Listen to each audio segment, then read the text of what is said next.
Z de Zombies Mundo Sucio Parte 5 Clock Time 2.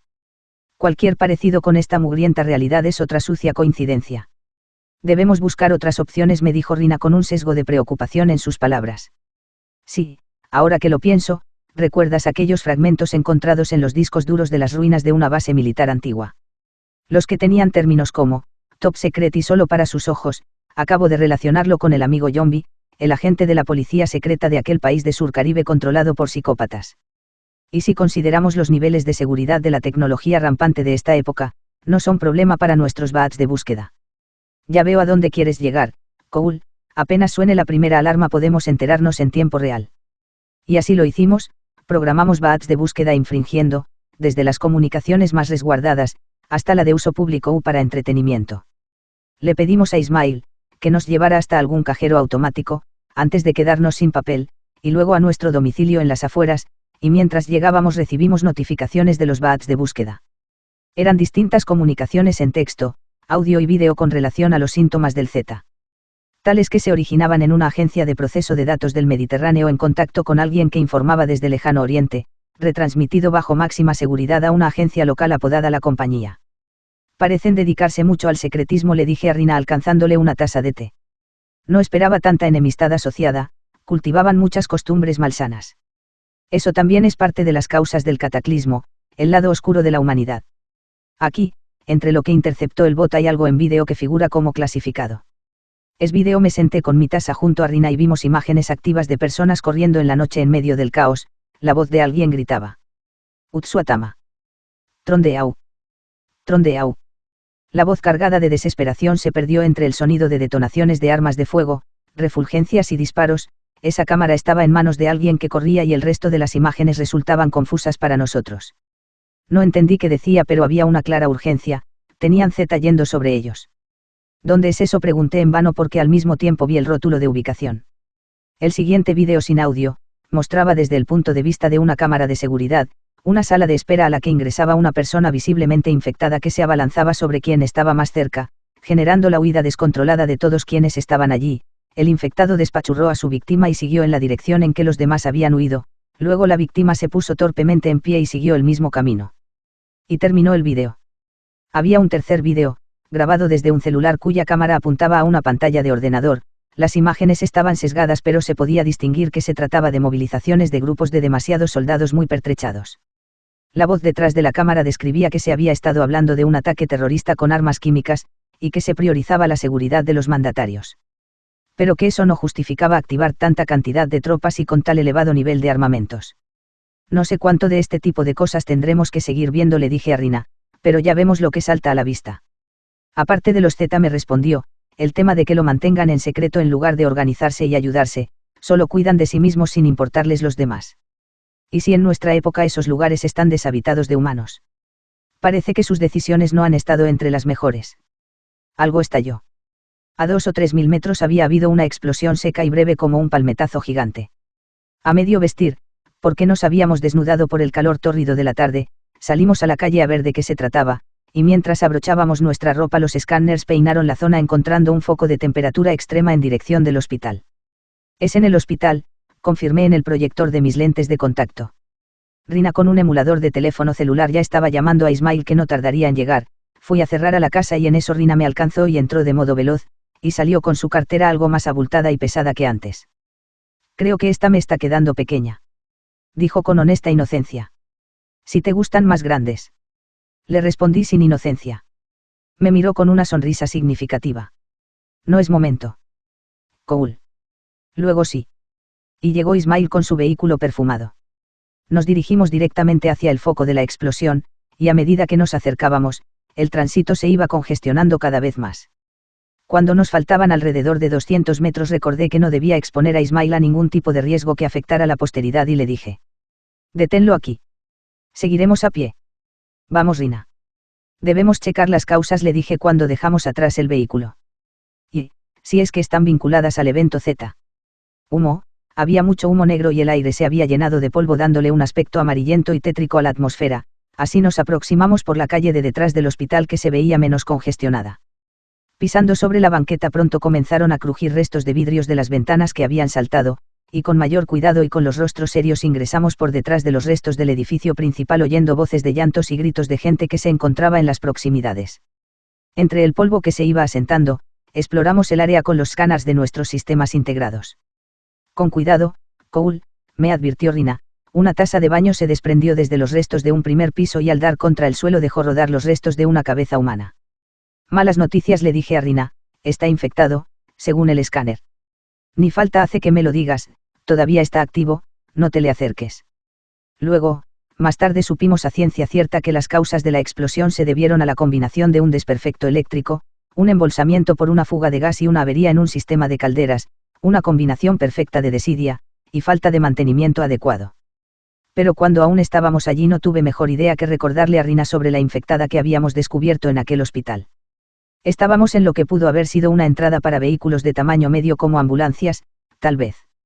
Un enorme portón deslizable estaba cerrado, y trabado por abolladuras y los sobrepesos de los escombros a medio derruir. Una puerta más pequeña del mismo metal estaba también cerrada, probé de darle una patada para abrirla. Estaba bien cerrada y solo logré que se desprendieran unos restos de escombros que no habían caído todavía. Por aquí no vamos a poder, le dije a Rina. Sí que vamos a poder, me respondió Rina mientras mis lentes de contacto se polarizaban automáticamente frente al destello del láser que, trazando una línea brillante en el ambiente polvoso, derribó parte del muro a un costado de la puerta dejando un breve espacio para que, a duras penas, podamos pasar.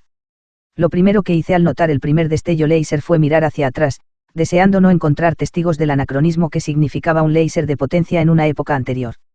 Mientras un leve silbido de recarga se agudizaba escapando del oído humano, Rina sacó de su cartera el otro proyector láser y extendiéndome lo dijo con toda naturalidad. Si es que vamos a entrar ahí, yo te cuido la espalda y tú proteges mi hermoso, bello y precioso trasero. No me esperaba eso en ese momento, asentí y volví a checar el escáner antes de avanzar.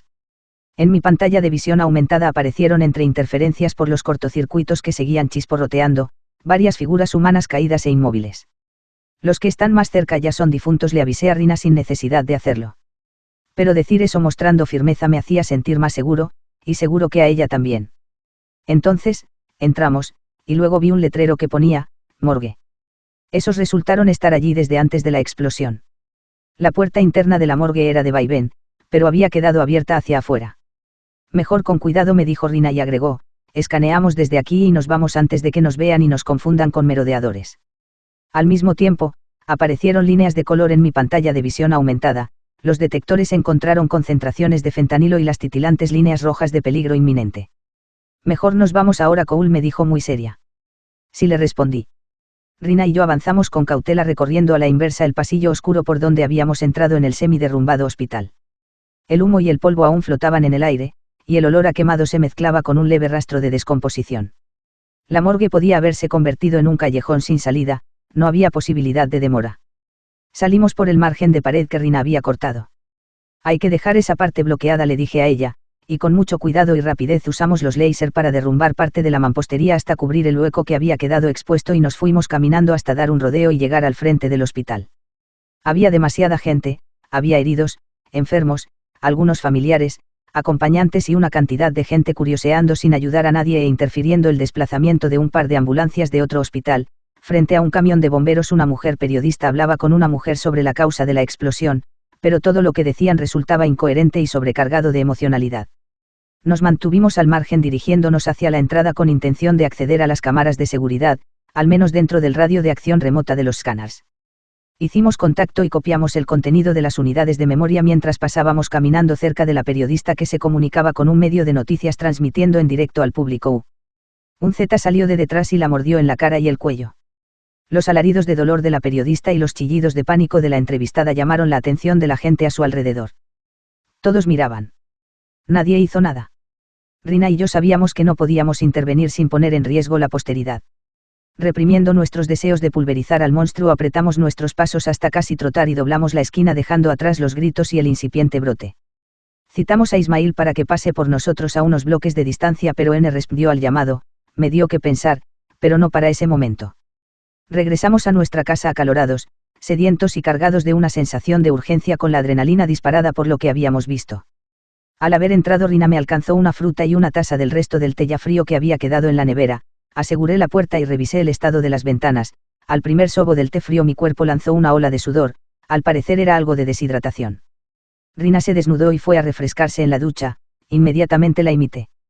¿Por qué hace tanto calor?, dije al desparramarme en el sofá tibio con mi cuerpo aún mojado. Porque estamos en pleno verano en una enorme ciudad de cemento al sol en una época con calentamiento global. Me dijo Rina posando como una obra de arte vestida con sus lentes de contacto. Una serie de recuerdos sobre las estadísticas que había estudiado pasaron fugazmente por mi memoria. Sí, claro, le respondí. Últimamente le estaba respondiendo que sí a casi todo. Siempre sincronizamos bien. Las pantallas de realidad aumentada de nuestros lentes de contacto nos mostraron la información copiada de las bases de datos del hospital. Nos llevaría tiempo para estudiarlo. Los vídeos de las cámaras de seguridad mostraban actividad Z cerca de la zona de calderas. En otro vídeo se veía como unos infectados salían dando tumbos de la morgue, lo que explicaba por qué habíamos encontrado su puerta abierta hacia afuera. En un archivo médico forense, había informes que repetían palabras como fentanilo y patógenos asociados. Eran de hacía 6 años. Entre los datos de computadora personal no vinculada a Internet, de alguien del hospital, una carpeta tenía el título, Orígenes Z. Rina y yo, rodeados de pantallas virtuales y datos. El calor sofocante se filtraba por las ventanas, y mi mente se debatía entre la deshidratación y la urgencia de descubrir la verdad. Recordé las estadísticas que había estudiado, los informes médicos forenses que mencionaban palabras como fentanilo y patógenos asociados. La conexión había entre esas drogas y la plaga que ahora iba a asolar el mundo. Las cámaras de seguridad del hospital habían mostrado actividad Z cerca de las calderas. Había algo allí que los atraía. Y la morgue, porque los infectados salían de allí. ¿Qué secretos oscuros se escondían en ese lugar? Orígenes Z. Mi corazón latía con fuerza mientras abría el archivo. ¿Quién lo había creado? ¿Qué revelaría? Dentro, carpetas ocultas, encontramos notas, diarios y registros. Al parecer, alguien había estado investigando mucho antes de que todo se desmoronara. Las palabras fentanilo y experimentos aparecían una y otra vez. Había una conexión entre la droga y la plaga, habían creado esto deliberadamente solo para ganar dinero. Rina y yo intercambiamos miradas. No podíamos quedarnos así. Debíamos seguir investigando, descubrir los orígenes de la pesadilla. Pero también sabíamos que cada paso que dábamos nos acercaba más al abismo. Así que, con determinación y la sed de respuestas, nos preparamos para seguir adentrándonos en la suciedad del pasado. ¿Quiénes éramos para hacer esto? Éramos investigadores buscando las causas de la caída de la civilización, y las respuestas estaban ahí, esperando a ser desenterradas, pero era demasiado y nuestro margen temporal se agotaba.